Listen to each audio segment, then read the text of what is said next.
ఫోటోసా దీని ద్వారా పిల్లలు చెప్తాం ఇదేంటనేది. ఆ బొమ్మలు ఎందుకు, బొమ్మలు అట్రాక్షన్ మనం చేస్తుంది ఏంటి, ఆహా మనం ఈ కాగితం ఇలా చేయించాము.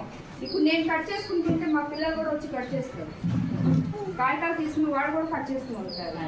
ఇలాంటివన్నీ మేము కష్టపడి మేము చేస్తుంటే మీరేమనుకుంటున్నారు, ఇక్కడ ఏం లేదు, ఏదో ఉంటున్నారు, పెడుతున్నారు, పడుకోబెట్టుకుంటున్నారు అని అనుకుంటున్నారు. అలా మాత్రం ఎప్పుడు అనుకోమాకండి దయచేసి.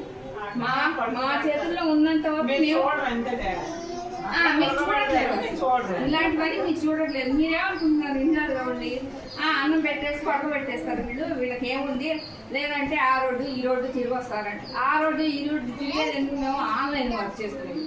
మాకు పిల్లలు కావాలి, పిల్లలు ఉంటే మాకు సంతోషం ఉంటుంది, మేము నేర్పించాలనే ఇది మాకు ఇంకా ఎక్కువైపోతుంది. అలా అని దయచేసి మీరు మాత్రం అలాంటివన్నీ ఆలోచించుకోమాకండి. ప్రతి పిల్లల్ని ఈ స్కూల్లో చేర్పించండి, ఈ స్కూల్లో నుంచి ఆ స్కూల్లో ఎప్పుడైనా మన స్కూల్ మనం డెవలప్ చేసుకునే తెలవాలి. తీసుకెళ్ళి కాన్వెంట్ చేస్తాం, అక్కడ ఏం చేస్తాం చెప్పరు, నిర్దిస్తారు. ఒక 10 వర్కులు పెట్టేసి 10 పుస్తకాలు వేసేసుకొని బ్యాగులు వేసేసేసుకొని వచ్చేస్తే అది మీరు చదివేసినట్టు కాన్వెంట్లలో అయిపోయింది అని మీ ధ్యాస.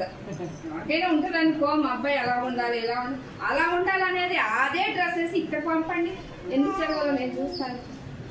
కాన్వెంట్కి వెళ్తేనే చదువుతాడు అనే చదువు అనే ధ్యాస ఉన్నవాడు ప్రతి స్కూల్లో చదువుతాడు.